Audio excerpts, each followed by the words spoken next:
Izindaba zehora lokuqala sekwethula la Zarabukhoma ikomkhulu le-SABC e-Auckland Park eGoli bukeli nazi ezinohlonze emini nje. Our soldiers will act in support of the South African Police Service in troubled areas. Umengameli wezwe uCyril Ramaphosa uthi ke isinqumo sokujuba kombutho owezokuvikela ukusiza kamaphoyisa abhekane ke nodlame lwamaqembu ezigelekeqe eGauteng nase-Western Cape kumqoka kokubhekana ke nezinga eliphezulu lobugebengu kuleli. For instance, the charges that you can draw in that matter, the fraud will be there. Umphenyi wophiko oluphenya ke ngezenzo zamaphoyisa i-IP Duthulani Magagula uqhubekile nokwethula ubufakazi ngaphambi kwekhomishana kaMadlanga namhlanje mayelana ke nophenyo olwenziwa ke yilolu phiko ngamaphoyisa omkhandlu idolobha waseGruleni.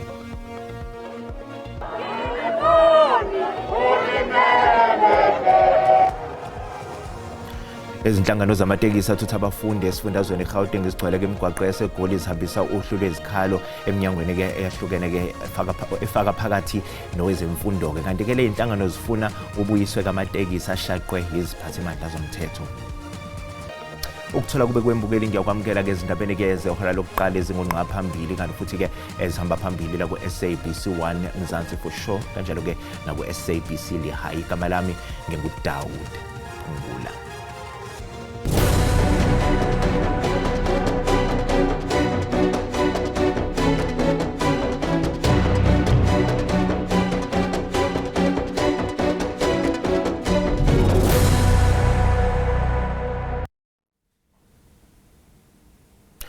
Umengameli wezwe uCyril Ramaphosa uthi isinqumo sokujuba kombutho wezokuvikela ukusiza amaphoyisa abhekane nodlame lwamaqembu ezigelekeqe nabamba ke ngokungemthetho eGauteng nase-Western Cape kumqoka ukubhekana ke nezinga eliphezulu lobugebengu kuleli. uRamaphosa ubambe umdlalo waminyaka yonke wegalofu ohlose ukuhlinzeka umengameli ngethuba lokuqoqa imali zosizo kosomabhizinisi nezinkampani ezizimele. Uthi ukumba ngokungemthetho sekuphenduke uhlobo lobugebengu obusongela ukuphepha komphakathi nezakhamuzi zakuleli kuphinde kudale umonakalo omkhulu omnothweni wezwe. Umbutho wezokuvikela uzojutshwa ezindaweni eseziphenduke isizinda zesigelekeqe eWestern Cape naseGauteng. Our soldiers will act in support of the South African Police Service in troubled areas, particularly here in the Western Cape to deal with gang violence and also in Gauteng. They've done extremely well whenever they have been deployed alongside the police, and they give confidence to our people, and they are a deterrent force. You must know that the soldiers are not police people. Soldiers are trained to kill. uRamaphosa bese egcizelela ukuthi amalungu eSANDF azobe enza umsebenzi ogunyazwe ngokusemthethweni esekela umsebenzi wamaphoyisa. The SAPS has been doing extremely well. They've been doing very well in various of the projects or missions like Shanela. They have done extremely well. Our jails are now filled to overcapacity. uRamaphosa uphinde wamemezela ukusungulwa kwekomiti likazwelonke elizobheka ukuxazulula inkinga yamanzi azolihola yena uqobo. Lokhu njengoba iNingizimu Afrika ibhekene nenkinga yokwentuleka kwamanzi edalwa ingqalasizinda endala ukuvuza kwamapayipi kanye nokuguquguquka kwesimo sezulu. We have now realized that rather than have our people without water and be punished by the lack of activity or delivery by municipalities, we are now going to intervene. Kusenjalo enkulumeni yakhe yetholele isizwe izolo kusihlwa umengameli wezwe uCyril Ramaphosa utshele izakhamuzi zakuleli ukuthi umnotho wezwe usuqala ukukhombisa izimpawu zokusimama. Uthi lokhu kudala ukuzethemba kwezamabhizinisi futhi kuqinisa amathuba okuheha abatshali imali. Our economy is growing again, and this growth is gathering pace.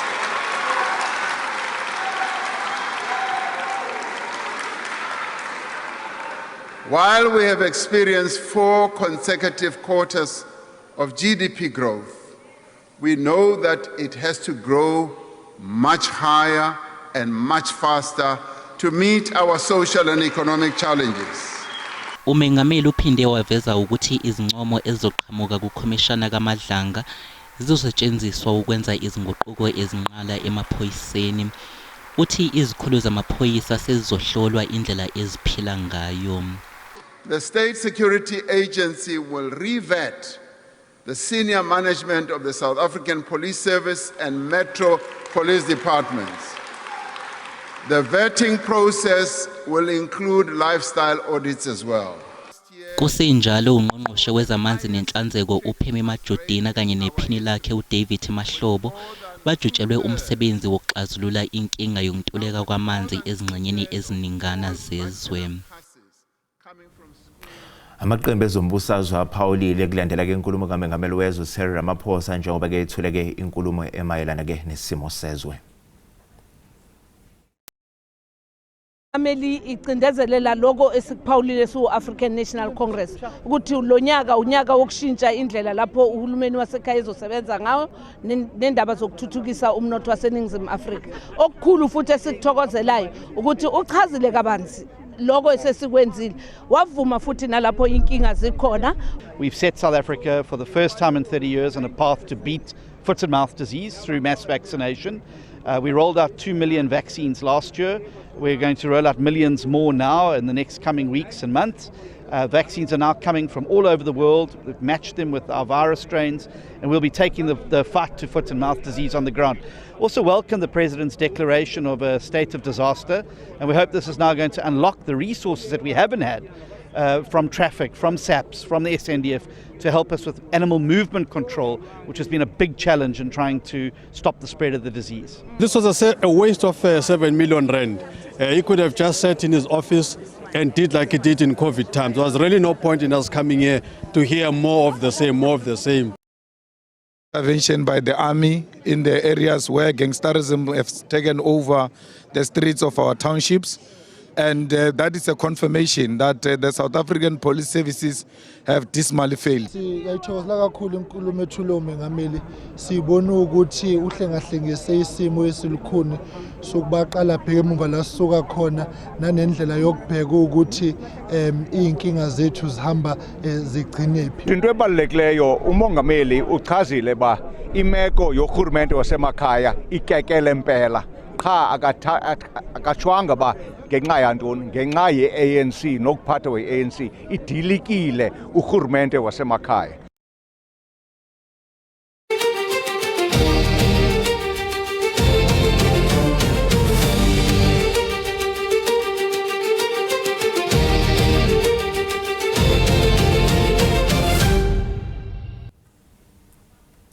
Iphini lomqondisi we-IP lokuwuphiko koliphenya ngezenzo nokuziphatha kwamaphoyisa uThulani Magagula uqagula ukuthi ke kuneyinkomba ke eziningi ezihlonza ukuthi kwabake nomkhonyovu kanye nenkohlakalo kodabeni lokufakelwa kwamalamba ahlaza emotweni ke zabaqaphi Cat VIP okungezika somabhizinisi uVusumuzi Cat Matlala.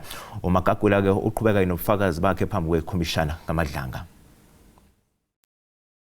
Utshele isithangami sekhomishana kaMadlanga ukuthi ikhona inhlese yenkohlakalo ngodaba lokugunyazwa kwamalamba aluhlaza afakwa ezimotweni ongezona ezizikhulu zomkhandlu waseGruleni. Iphini lenhloko ye-EMPD elisamisiwe emsebenzini uBrigadier Julius Mkhwanazi uyena okhonjwa ngenjumbane kulolu daba lwamalamba aluhlaza afakelwe ezimotweni zabaqaphi iCat VIP okungezika Cat Matlala nokungacaci ukuthi kwabe kugunyazwe umkhandlu noma cha.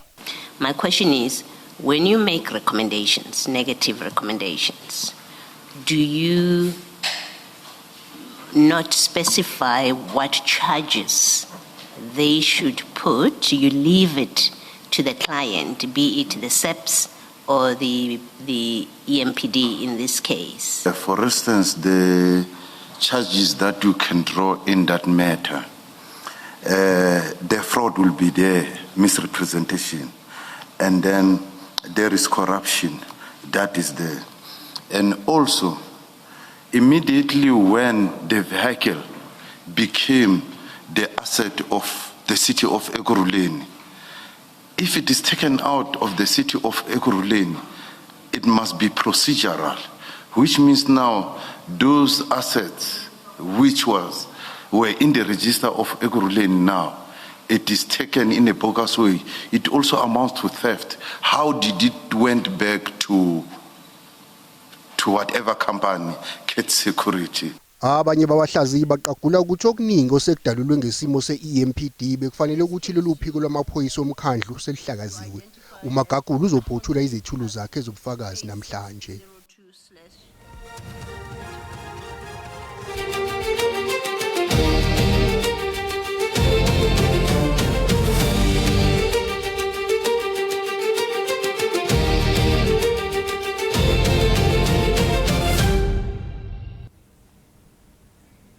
Mbogele sathi ku $8 kado masibuya sizokuphathela uWT. Ubongani Ntanzi nongomsola kwesibili ecaleni lokubulawa kukalowo wabeke engunozinto eOrlando Pirates uqhubekile ke nokuthwa ngembuzo namhlanje kuleli cala.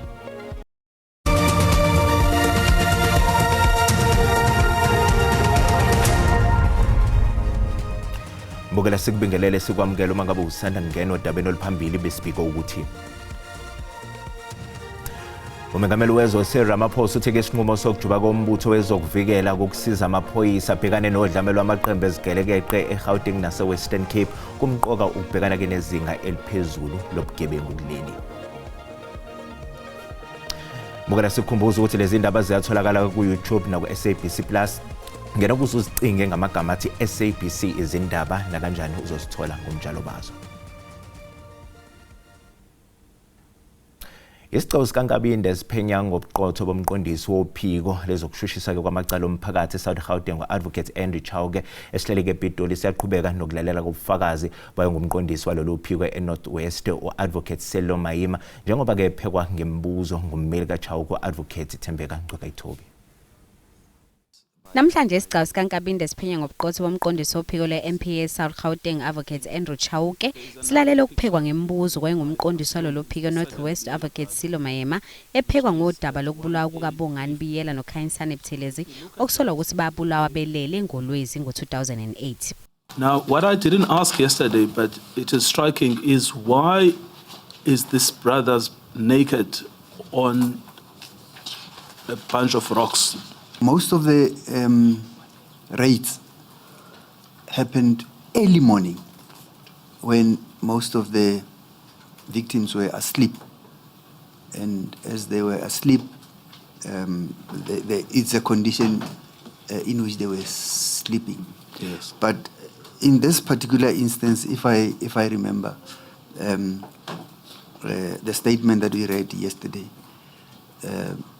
the information was that he went out, and that was the condition in which he went out.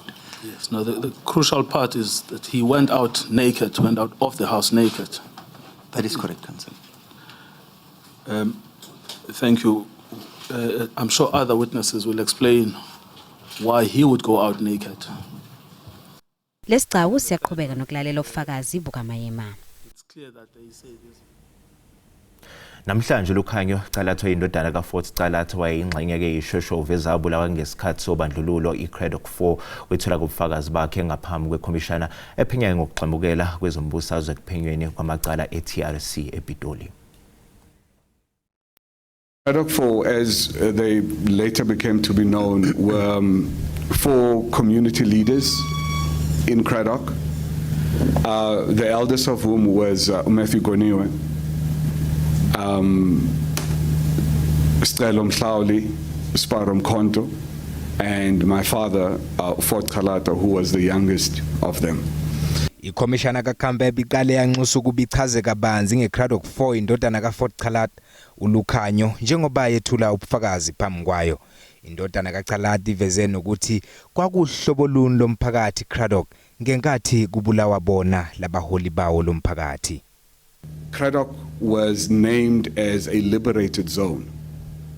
Liberated in the sense that the people of my community were governing themselves outside of the structures of the apartheid government. They were governing themselves. Indodana kaCalatho iqhube yachaza mayelana nesikhathi lapho bethola kuKenneth Makhuwa owaye kumaHawks ukuthi lidukile idokodo ecaleni lokuphenya ngokubulawa kwayo iCraddock 4. It was in 2019, Commissioners, when one morning I received a phone call from my mother, and she really, I mean, she was quite emotional, And she told me that she had just had a conversation with Colonel Makua from the Hawks, and he had said something about, you know, a missing docket. Matthew Goniwe, uSicelo Mhlawuli, uSpero Mkhonto kanye noFort Xalat babulawa ngo-1985. Umsolo wesibili ecaleni lokubulawa kukaSenzo Meyi wawubungani Ntanzi uthi-ke bungamampungu ubufakazi obethulwa amaphoyisa uBrigadier Bongani Geninda noSayitsheni Kuvusumuzi Mogani kuleli cala. Ziusamile kwelokuthi yena akahlangene nokubulawa kukaSenzo Meyi futhi akabazi abamsoconga. Uphinde waphikisa lokhu okwashiwa amaphoyisa ukuthi ngesikhathi eboshwa wathi ukulungele ukukhuluma malungana nokubulawa kukaMeyiwa. You had always maintained your innocence, that you know nothing about Senzo Meyiwa's killing and that you were not involved in his killing. Ingabe kuyiqiniso yini ukuthi ke bekuyinto nje okade uyisho ngaso sonke isikhathi sukela ngesikhathi sokuboshwa kwakho nge-16 zika June 2020 kwaze bayofica ngazo ke i-24 zika June 2020 ukuthi wena ke awazi lutho ngokubulawa kukaSenzo Meyiwa? Yebo Nkosi Nkatwana. Yes my lord. Ngoba namanje angazi. Ijaji lithi unalo ilungelo lokuzikhulumela uma kukhona kwaziyo ngokubulawa kukaMeyiwa. Whether he wants to testify to that effect, he's got the right to do that. You may have other ideas about that. Icala lizoqhubeka ngomsombuluko. Liyaqhubeka icala labasola abathathu ababhekeneke nezinsolo zokwebiza indodla zemali engamadola asemelika eplazini elikaMengameli wezwe uCyril Ramaphosa iPhalaphala. Liyaqhubeka icala lokubuywa kwemali eplazini likaMengameli uCyril Ramaphosa ePhalaphala eLimpopo. Kubuya ukuthi kunemali engaphezulu kwesiqulungwane $500 eyabiwa kuleli plaza. Inkantolo iveze ukuthi labasolwa baqala ukungenelwa isamba semali ngoNhlolanja ka-2020. The accounts received a total of 5,042,298 rand in 2020 and 3,216,010 rand in 2021. Omakerele atatu omayo omakera balino longo na hamano nelanda billion longo. This was relatively high cash deposits deposited compared to year 2018, 2019 and 2022. Ubosa basola babili bathumelana ngemali phakathi kwabo. David and Mr. Eric Shigongo transacted to each other. Mr. Eric Shigongo FNB account transferred 1 million to Emanuela David Hair Saloons FNB account 2. David Kenyaka FNB. The transfer was made on the 17th of March 2020 following Eric Shigongo FNB account being credited with 1 million cash deposit. Lelicala liyaqhubeka. Ungqongqoshe wezamanzi nenhlanzeko uPheme Majwedina uthi-ke idolobha iGoli lidinga ingqalasizinda entsha ukubhekana nenkinga yokuphakelwa kwamanzi. Lokhu kulandela-ke ukuvakasha kwakhe ezikhungweni ezihlinzeka ngamanzi eMidrand. Uthi-ke amanzi kulindele ukuba abuyiselwe kancane kancane kuze kubeke ngesonto. Both from Rand Water as well as Joburg Water is that most of our systems, the reservoir system, has now stabilized, ranging from 40% to 90% in terms of water supply. We have started supplying water to most of the areas in Midrand, in Sentin, and other surrounding areas. There is water. The old pipes which are unable to cope with the population as well as the time from the time they were installed underground. Bukela umhlahlo wesimo sezulu yalandela emva kwekhefu nganyakaza.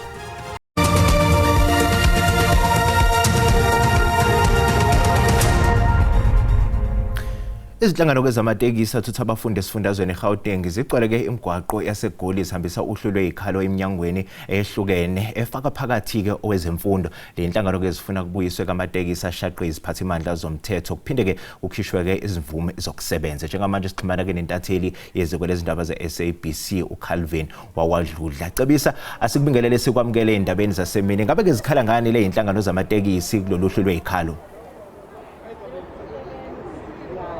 Asibingelele kwedawuti sibingelele nombukelo wendaba ze-SABC ngenxa yesikhathi ngizozama ukusika elijikayo kanti bebe la bezohlangana nowengameli zokuthutha la esifundazweni eGauteng uKilibonile Alehlabela abakhala kakhulu ngakho ukuthi ke kunemoto zabo ezashaqwa amaphoyisa kanti ke kule moto kuthiwa zayengakulungele ukuba semgwaqeni manje bayakhala bathi lokho ke kuqophozela kakhulu iphakethe Dawude ngoba ke imoto ke azikho nemali ke ayingeni manje banxusa ke ukuthi ke kukhululo lezo imoto namhlanje ke bawabeke phansi amathuluzi okusebenza bathi cha asilibhade emsebenzini ngenxa yokuthi ke sifuna imoto zethu usethi ke owengameli zokuthutha sihlanganeni kusasa emadoda eSoweto sizokwazi ukuhlala phansi etafuleni silidingide lolu daba bathi bona cha asihlangani nawe ngaphambi kokuthi ke usitshele ke into ephusile ukuthi imoto zethu ke uyasinikeza zona ngoba ngomsombuluko sifuna ukubuyela ke emgwaqeni Dawudi ngenxa isikhathi iloko ekuxoxwa ngakho kodwa bavumile ukuthi ke ingxoxo ingaqhubeka kuze kodwa ke ngesikhathi isaqhubeka ingxoxo ngomsombuluko bona